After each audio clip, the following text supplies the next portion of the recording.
ಕನ್ನಡ ನಾಮಫಲಕ ಹಾಕಬೇಕು ಅಂತ ಆಗ್ರಹಿಸಿ ಇವತ್ತು ಕರವೇ ಕಾರ್ಯಕರ್ತರು ಬೆಂಗಳೂರಿನಾದ್ಯಂತ ಪ್ರತಿಭಟನೆಯನ್ನು ಮಾಡ್ತಾ ಇದ್ದಾರೆ. ನಾರಾಯಣಗೌಡರ ನೇತೃತ್ವದಲ್ಲಿ ಪ್ರತಿಭಟನಾ ಮೆರವಣಿಗೆ ಆರಂಭ ಆಯಿತು.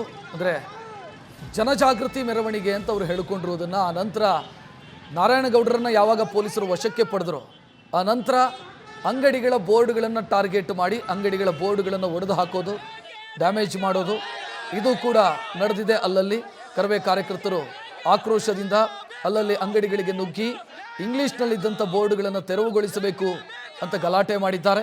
ಪ್ರತಿಭಟನಾ ಮೆರವಣಿಗೆ ಒಂದು ಕಡೆ ಸಾಗ್ತಾ ಇದ್ದರೆ ಇನ್ನು ಬೆಂಗಳೂರಿನ ಅಲ್ಲಲ್ಲಿ ಎಲ್ಲೆಲ್ಲಿ ಇಂಗ್ಲೀಷ್ ಬೋರ್ಡ್ಗಳು ಕಾಣಿಸ್ತಾ ಇದೆಯೋ ಆ ಇಂಗ್ಲೀಷ್ ಬೋರ್ಡ್ಗಳನ್ನು ಟಾರ್ಗೆಟ್ ಮಾಡಿ ಅದನ್ನು ಒಡೆದು ಹಾಕಲಾಗ್ತಾ ಇದೆ. ನೋಡ್ತಾ ಇದ್ದೀರಿ, ಅದಕ್ಕೆ ಸಂಬಂಧಿಸಿದಂಥ ದೃಶ್ಯಗಳನ್ನು ಸರ್ಕಾರದ ನಿಯಮವನ್ನು ಪಾಲಿಸಿ ಅನ್ನೋದು ಕರವೇ ಕಾರ್ಯಕರ್ತರು ಮಾಡ್ತಾ ಇರುವಂಥ ಆಗ್ರಹ, ಒತ್ತಾಯ ಕೂಡ. 60% ಕನ್ನಡ ಭಾಷೆಯಲ್ಲಿ ಬೋರ್ಡ್ ಇರಬೇಕು, ಅಂಗಡಿಯ ನಾಮಫಲಕ 60% ಕನ್ನಡ ಭಾಷೆಯಲ್ಲಿ ಇರಬೇಕು ಅನ್ನೋ ನಿಯಮ ಏನಿದೆ ಆ ನಿಯಮ ಜಾರಿಯಾಗಿಲ್ಲ ಅಥವಾ ಜಾರಿ ಮಾಡ್ತಾ ಇಲ್ಲ BBMP ವ್ಯಾಪ್ತಿಯೊಳಗೆ ಅನ್ನೋ ಆರೋಪವನ್ನು ಕೂಡ ಕರವೇ ಕಾರ್ಯಕರ್ತರು ಮಾಡ್ತಾ ಇದ್ದಾರೆ. ಅದಕ್ಕಾಗಿ ನಾವು ಈ ಪ್ರತಿಭಟನೆಯನ್ನು ಮಾಡಿದ್ದೀವಿ ಅನ್ನೋದು ಅವ್ರು ಕೊಡ್ತಾ ಇರುವಂಥ ಸಮರ್ಥನೆ. ಮತ್ತೊಂದೆಡೆ ಸರ್ಕಾರ ಹೇಳ್ತಾ ಇರೋದು ಬೇರೆಯೇ ಕತೆ.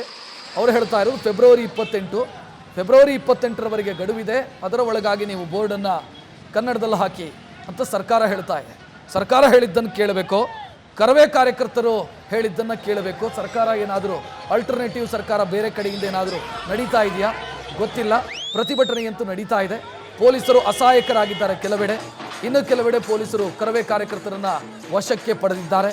ವಶಕ್ಕೆ ಪಡೆದು ಕೇಸು ದಾಖಲಿಸಿದ್ದಾರೆ. ನೋಡ್ತಾ ಇದ್ದೀರಿ ಪ್ರತಿಭಟನಾ ಮೆರವಣಿಗೆಯ ದೃಶ್ಯವನ್ನು. ಮತ್ತಲ್ಲಲ್ಲಿ ಕರವೇ ಕಾರ್ಯಕರ್ತರು ಪ್ರತಿಭಟನೆಯ ಹೆಸರಲ್ಲಿ ಬೋರ್ಡುಗಳನ್ನು ಒಡೆದು ಹಾಕ್ತಾ ಇರುವುದನ್ನು ಕೂಡ ಗಮನಿಸಬಹುದು.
ಅವರಿಗೆ ಸೇರಿದ್ದು ಅನ್ನೋ ಬೋರ್ಡು ಅದನ್ನು ಕೂಡ ಹರಿದು ಬಿಸಾಕ್ತಾ ಇದ್ದಾರೆ.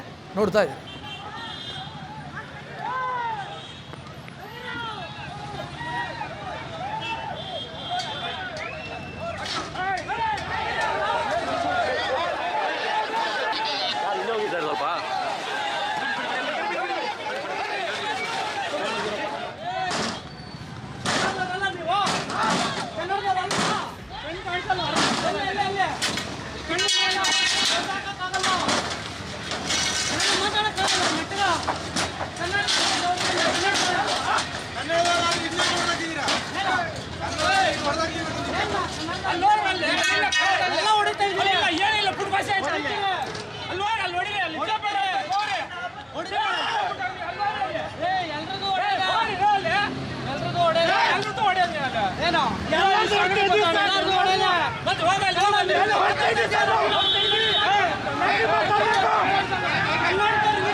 ಚಾಲು ಇದೆ.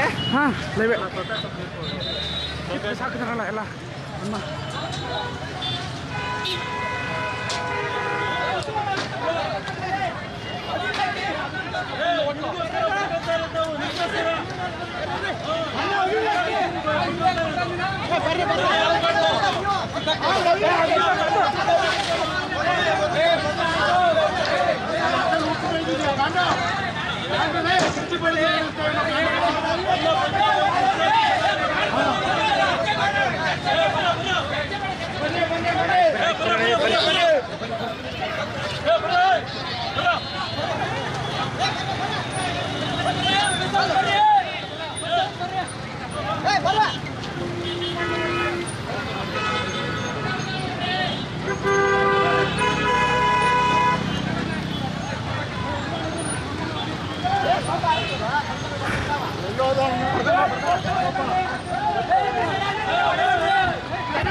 ಕನ್ನಡ ಐತೆ ಬೇಡ ಬೇಡ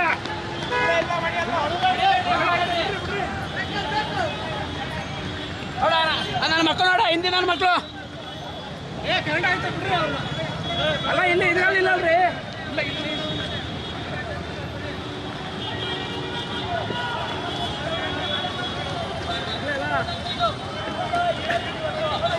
ಒಳ್ಳೆ ಕೆಲಸ ಮಾಡಿದೆ ಗುರು ನೀನು ಒಳ್ಳೆ ಕೆಲಸ ಮಾಡಿದ್ಯಾ ಮನೋ